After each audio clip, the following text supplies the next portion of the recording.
જય માતાજી ભાઈઓ, તો રહેવાની રજા હતી, ઘેર હતા એટલે ઘરે બહાર ખાટલામાં બેઠા હતા ને જોયું કે ચક્કી મરી જાય તો મોન્ટુભાઈ શું કરે છે તમને બતાવું કે ચક્કી મરી જાય તો મોન્ટુભાઈ શું કરે બતાવું. બરાબર ભાઈ, શું કરી રહ્યા હો તમે? હા.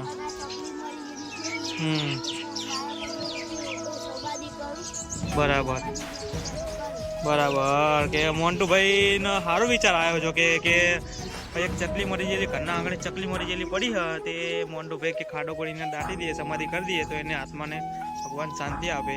આજે મને એવું લાગે છે મોન્ટુભાઈ કે આજ જીવનમાં પહેલી વાર પુણ્યનું કામ કરી રહ્યા હોય એવું લાગે છે. પણ ના, ભગવાન તમને સદબુદ્ધિ આપે એવા આશીર્વાદથી ચકલીને ખાડો ગોળીને મોન્ટુભાઈ કરી રહ્યા છે. જોડે બાળકો ઊભા છે નાના નાના. દેવભાઈ જો ભાઈ, અમારા માનવ ભાઈ સમાધિ આપી રહ્યા જો ચકલીના. ટમાટા કોઈ ફૂલ વેરી રહ્યો જો. હા, મીઠું નાખીને ફૂલ નાખીને સમાધિ કરી રહ્યા ભાઈ ચકલીની. જો વિશાલભાઈ બે શબ્દ કહેજો, ચક્કી મરી જાય તો આપણા ભાઈઓ પુણ્યનું કામ કરી રહ્યા આપણા ભત્રીજાઓ. હા, ચક્કી મરી જાય, સારી મરી ગઈ ખબર નહીં, અહીંયા પડી હતી જોઈ હતી ચક્કી મરી જાય તે માનવનો વિચાર આવી ગયો કે આપણે સમાધિ કરી દઈએ, તે આપણે કે સમાધિ કરવી છે.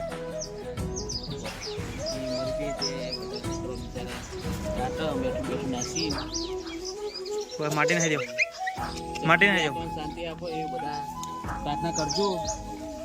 જય માતાજી. જય માતાજી. જો એક પેલી બંકી તો ચો બેઠી બાવરિયા ઉપર ચડી જઈ. જય માતાજી. બંકી બાવરિયા ઉપર ચડી જઈ. ચક્કીની દિવ્ય આત્માને શાંતિ આપે તેવી પ્રભુને આપણે પ્રાર્થના કરીશું.